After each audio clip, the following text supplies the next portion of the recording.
ওই যে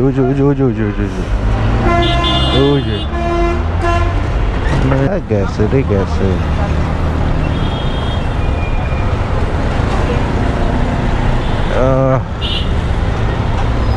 মোবাইল তো কিনে রাখছি, কিন্তু এখন পর্যন্ত এটা ড্রেন দিতে পারি নাই। এখন তাড়াহুড়া করে যায়, তারপরে মোবাইলটা ড্রেন দিতে হবে। কিচ্ছু করার নেই, আজকে ড্রেন না দিলে একদম ভরা মাঠে মারা খেতে হবে, যেটাকে বলে খাস বাংলায় বাংলা বাস খেতে হবে, বাংলা বাস। মোবাইল মনে হয় 2000-এর উপরে গেছে, দেখতে হবে।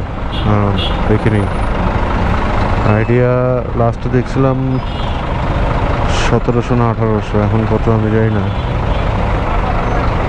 দেখতে হবে যে কত কিলো পর্যন্ত চালাইছি। আজকে ড্রেন না দিলে অবস্থা খারাপ হয়ে যাবে, যতদূর বুঝতেছি। গাড়ির পারফরমেন্সও লো হয়ে গেছে, পারফরমেন্স পাচ্ছি না। ড্রেন দেওয়ার পরে বোঝা যাবে যে পারফরমেন্সের কী অবস্থা।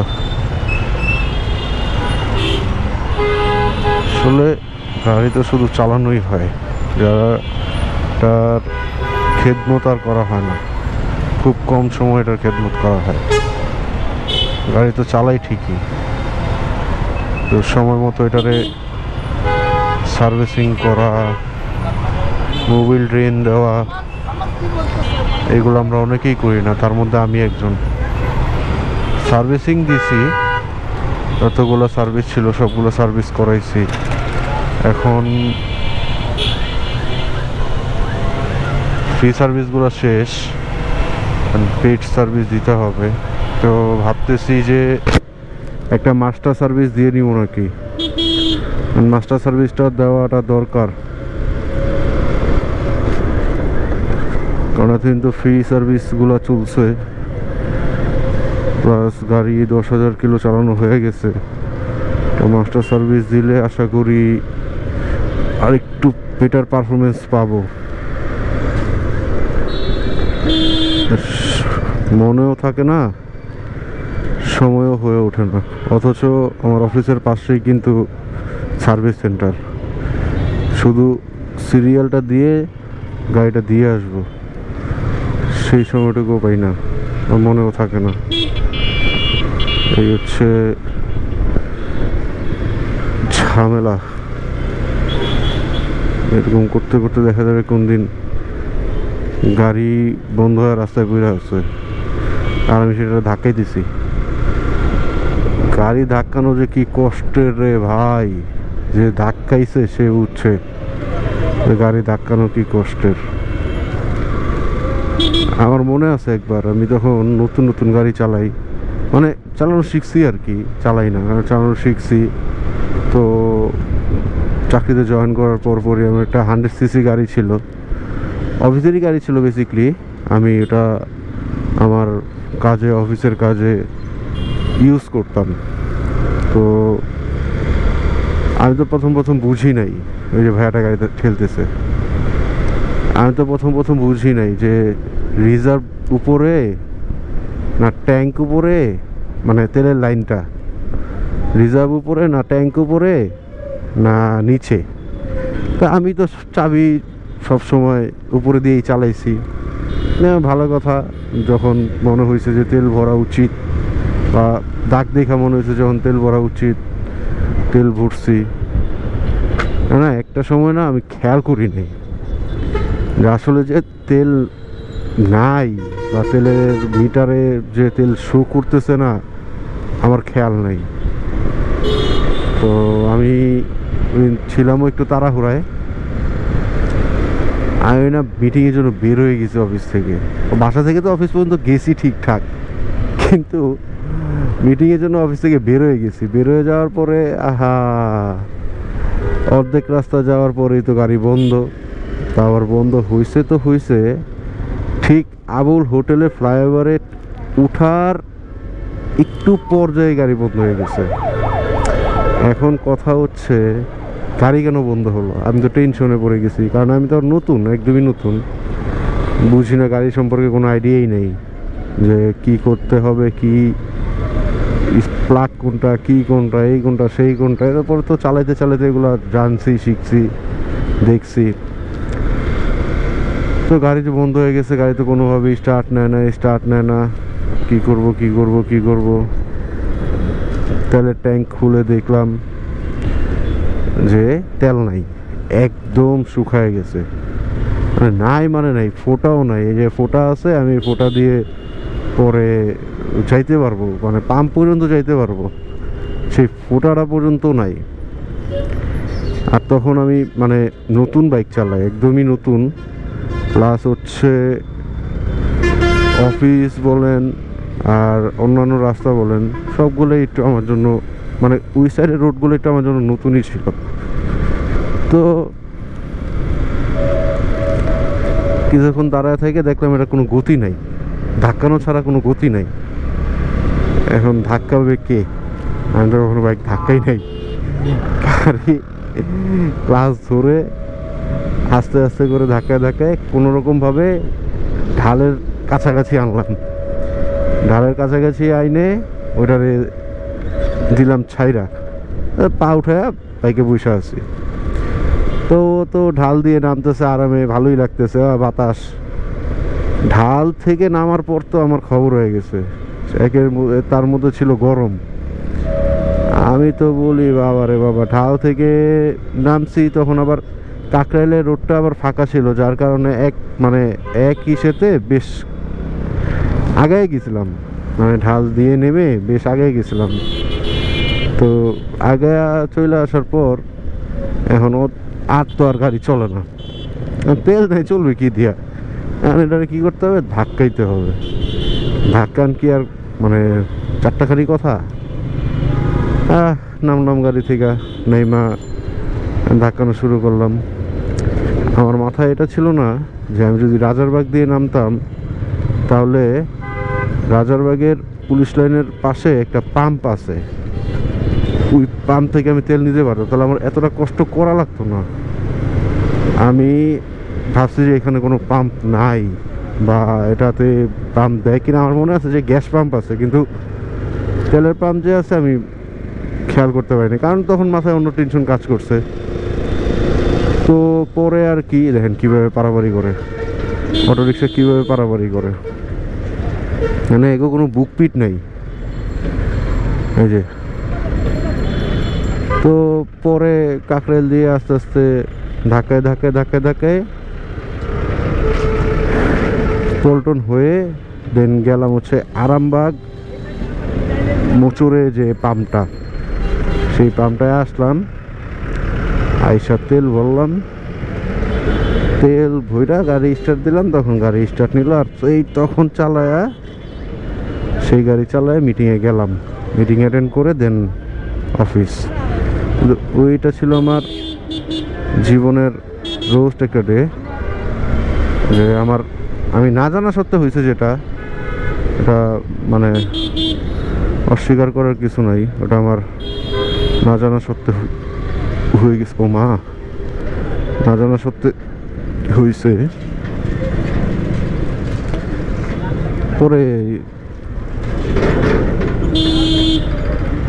কনফার্ম হইলাম যে আসলে রিজার্ভের তেল মানে উপরে না ট্যাঙ্কের তেল উপরে। যখন আমি এটা কনফার্ম হয়েছি তখন তো আমি কপালে হাত, যে আসলে ভুলটা তাহলে আমারই ছিল। কারণ আমি সবসময় চাবি উপরে দিয়ে চালাইতাম।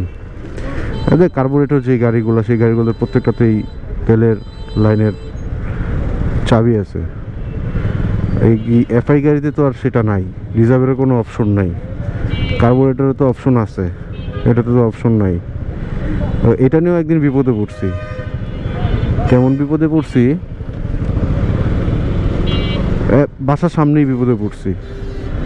তো এটা যখন এক দাগ বা তেল নিচে নেমে যায়, তখন এটা মিটারে মানে দাগটা লাফালাফি করে, তো তখন বোঝা যায় না আর কি যে তেল কতটুকু আছে। কিন্তু আইডিয়া করে নিতে হয় যে যেহেতু লাফালাফি করতেছে তার মানে তেল অল্পই আছে, তখন তেল ভরাটা উচিত। বাট সামহাও আমি ওই দিন তেলটা ভরি নাই। ভাবছি আমি যে অনেক সময় হয়ে যায় না যে 2 লিটার তেল আছে তারপরও দাগ লাফাই দিয়েছে, বা 1.5 লিটার তেল আছে তারপর দাগ লাফাই দিয়েছে। সাইড স্ট্যান্ডে গাড়ি রেখে দিলে অনেক সময় হয় এমনটা। তো আমিও বুঝতে পারি নাই, আমি তো গাড়ি নিয়ে চলে আসছি অফিস থেকে, তেল ভরতেও খেয়াল করি নাই। তো গাড়ি যখন বন্ধ হয়েছে তখন আমার গিয়ে হুশ হয়েছে, আরে তেল তো নাই, কী করবো। পরে যেহেতু এলাকার মধ্যে গাড়ি বন্ধ হয়েছে, ধাক্কানো লাগে নাই, ফ্রেন্ডরে ফোন দিয়ে খোলা তেল নেওয়াইছি। 1 লিটার না 2 লিটার খোলা তেল নিয়ে তারপরে গাড়ি মানে আর কি পাম্প পর্যন্ত যাওয়ার মতো একটা তেল নিছি, যেন পাম্প পর্যন্ত যেতে পারি। পরে সেই তেল ভরে পরের দিন পাম্পে গিয়ে তেল ভরছে। মাঝে মাঝে এমন ঘেরা করলে চিপায় পড়তে হয়।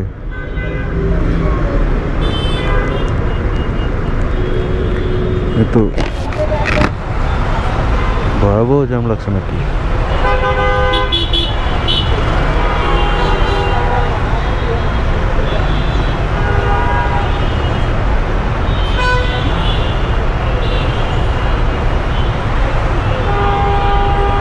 আমি তো প্রথম ভাবলাম ভূত নাকি, খালি কাদা হয়ে যায়।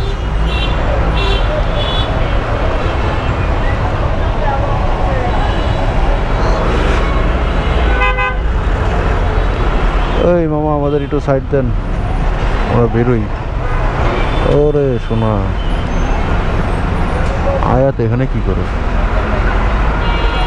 এখান দিয়ে যায় জানিও না। ও ফোনেও কথা বলে আবার গাড়িও চলে, কি ট্যালেন্ট ও ভাই।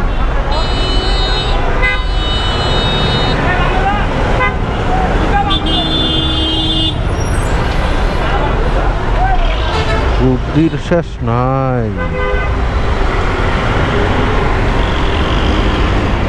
ওই যে ওই যে ওই যে ওই যে ওই যে ওই যে ওই যে ওই যে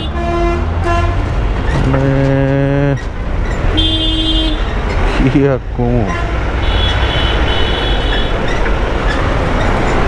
বলার কিছু নাই। হ্যাঁ সামনে তো দেখতেছি পুরো সোনার বাংলা হয়ে গেছে। উল্টো মেরে যাবো না কিছুটা খারাপ দেখায়, উল্টো মেরে যাওয়াটা তাড়াতাড়িও যাওয়া দরকার। কি করুন বুঝতেছি না, ওদের কাছে তাই সব বললাম।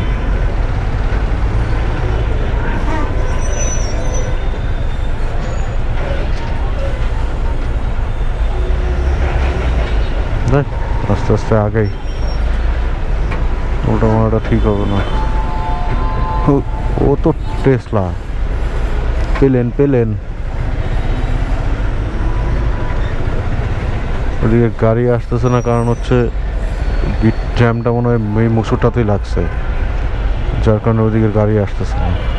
ওহো ওহো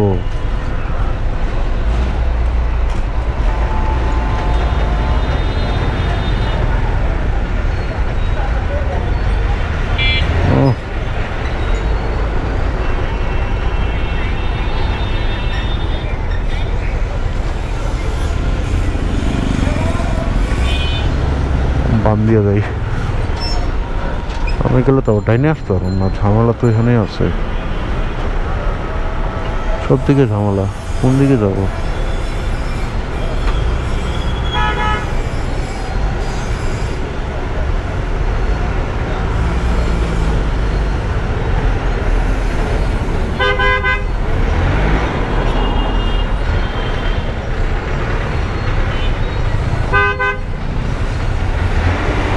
উদয় হন্ডা লাভ আছে।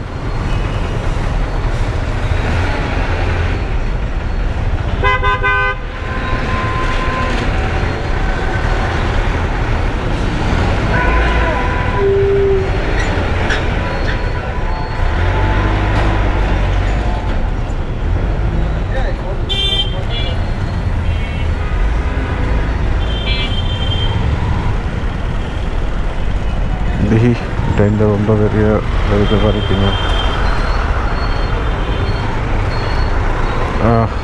একটু হইলো তো আগাইছি রে ভাই। জ্যামটাই মোচুরই লাগছে, আমি শিওর এরা যাইতেছে, এরা যায় আরো জ্যামটা লাগাবে।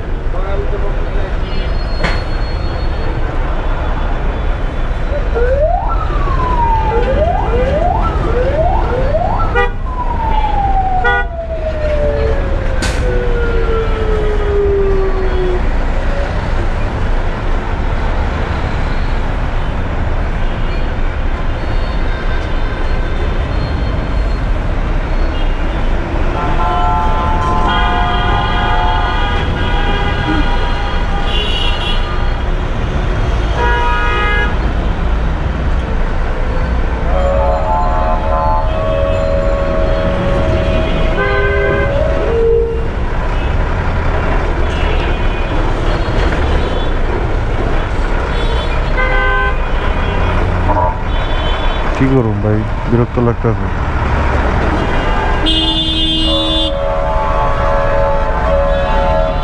হাইওয়েতে সারাদিন গাড়ি চালানো সম্ভব, কিন্তু জ্যামের মধ্যে 1 ঘন্টা চালাইলে খবর হয়ে যায়।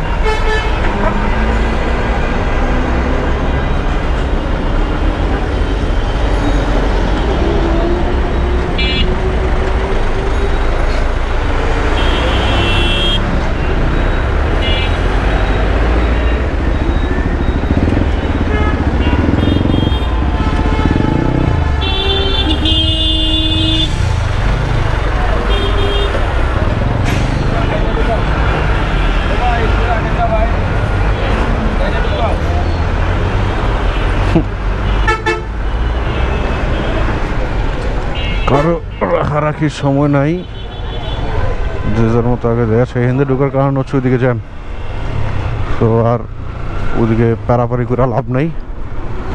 শর্টকাটে এন দিয়ে বেরোয়ার চেষ্টা করি, দেখি এদিকে জ্যাম না পাইলে গেছে।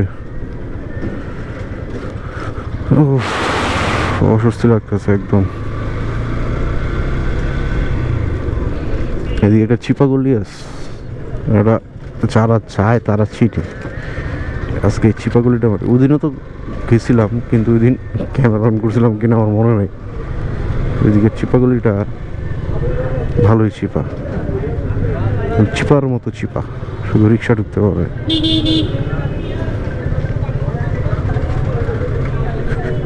এই চলে আসছি,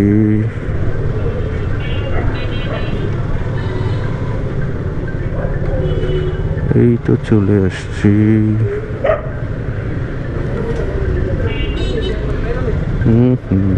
দীর্ঘ চাপ।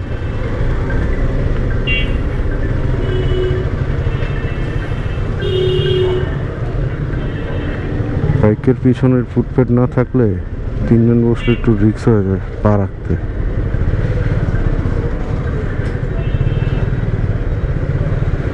এই নাম্বার এখনো আসে নাই।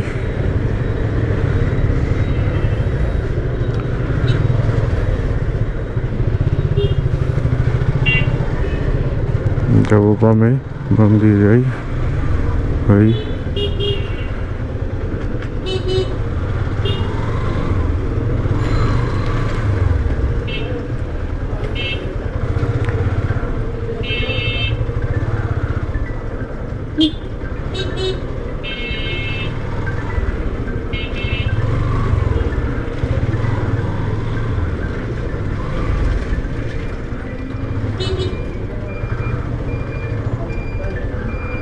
অটো যখন প্যাডেল রিক্সারে ওভারটেক করে, কি নাইস।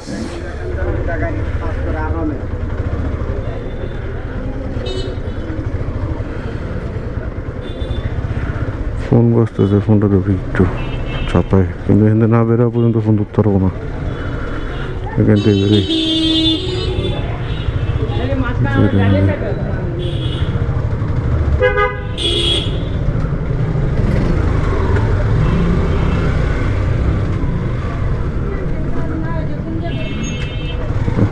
দাঁড়ায় আসতেছে।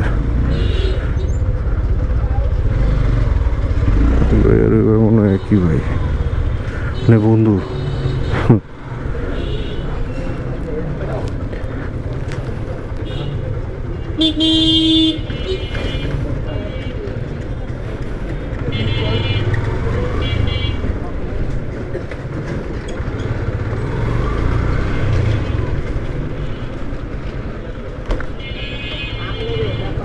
ছাগল দেখছি, ছাগল এরকম ছাগল দেখি নাই।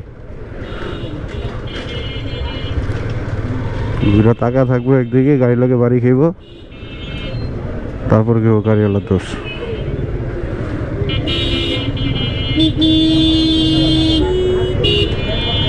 আমারও দোষ আছে, আমি একটু বেশি ডাইনে চেপে গেছি।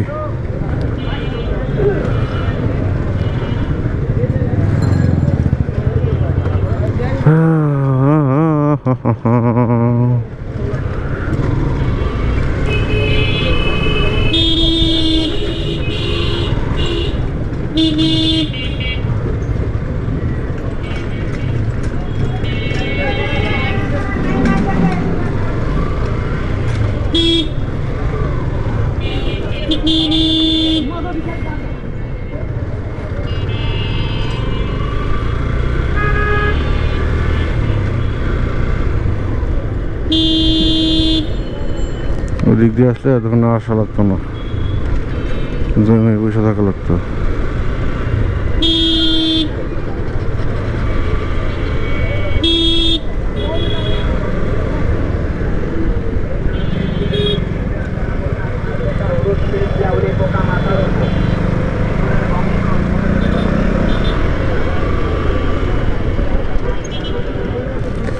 যাই হোক, দেখতে দেখতে তো চলে আসলাম। আর মোবাইল ফিল্টারটা কিনতে হবে।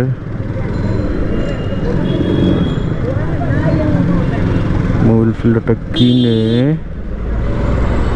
দেন যাইতে হবে মোবাইলটা পাল্টাতে। এখানে হালকা একটু রং মারতে হবে। না, ওই পাশ থেকে কিনবো না, এখানে গাড়ি থামাবো না। ও চাচা, আপন প্রাণ বাঁচা। সাইড দে না ভাই, সাইড দে। সাইড দিবে না।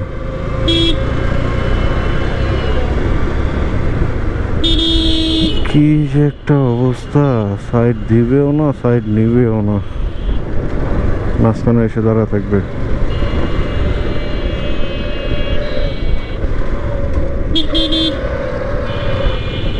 ঠুস ঠুস ঠুস। বেশি কি ভাঙ্গাচোরা কাজ শেষ? না, কাজ তো শেষ না, কাজ তো এখনো আছে। দেখা তো যায় কাজ আছে। কাজ কাজ কাজ কাজ।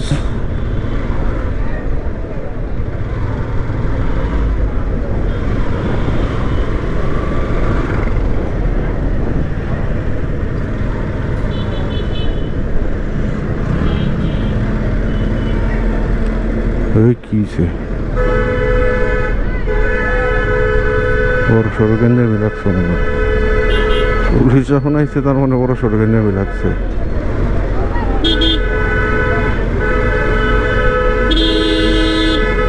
हट जाओ मेरे रास्ते से, हट जाओ, मुझे जाने दो।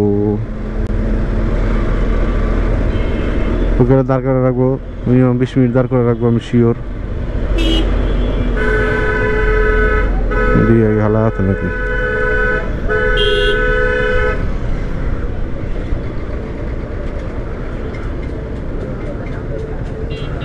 থাকার তো কথাই।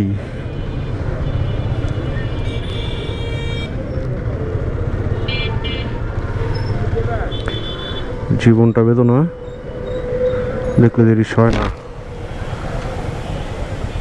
সময় নাই বেশি, মোবাইলটা ট্রেন দিয়ে দিবা। কোন দিকে রাখুম? রাখো তোমার মতো করে।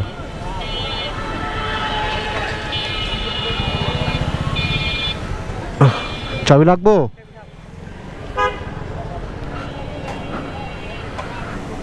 মোবাইলটা হালাও, আমি মোবাইল ফিল্টারটা নিয়ে আসি। হ্যাঁ, মোবাইলও আছে।